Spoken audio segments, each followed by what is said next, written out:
Hi, I'm Mark Brace, Head of Analysis at Osprey Flight Solutions with this week's update.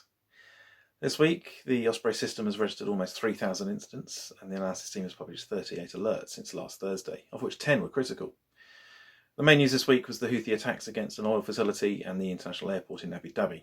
A UAE official has said that cruise and ballistic missiles and drones had targeted civilian sites and several were intercepted. This echoed Houthi claims that they targeted several key sites, including Abu Dhabi and Dubai airports. On the same day, Saudi Arabia said it shot down 8 drones over its territory, and while unclear, it's possible some of these may have been en route to the UAE.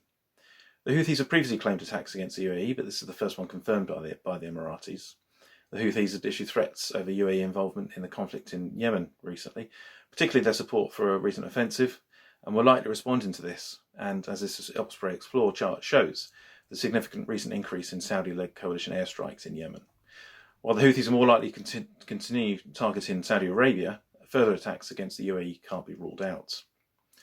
Elsewhere, in the past week, there were 2 more sets of missile tests by North Korea. That's 4 tests, totaling 6 missiles so far this year already, all into the Sea of Japan, and as ever, none with NOTAMs issued in advance.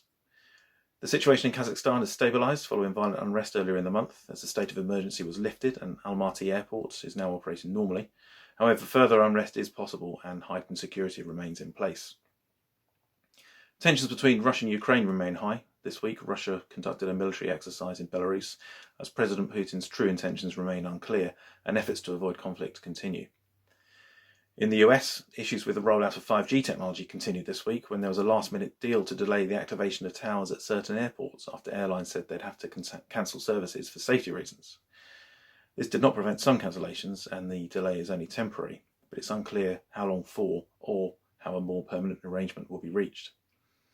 On COVID-19, we've continued to track cases of COVID-related document fraud, and we issued an alert today highlighting recent significant incidents, including that Dubai's ban on flights from Kenya was due to high numbers of arrivals having fake negative certificates, allegedly provided by corrupt staff in Kenya's health ministry. And a number of countries have released annual figures showing a high proportion of COVID-related fraud amongst arrests for forged travel documents. And finally, on Monday, the airport serving Jackson, Mississippi in the US was evacuated following a bomb threat. According to media reports, a man and a woman drove up to the terminal, got out and told TSA employees that there was a bomb in the airport before driving off again. No explosives were found, but the incident lasted 4 hours, delaying 11 flights, and the perpetrators remain at large.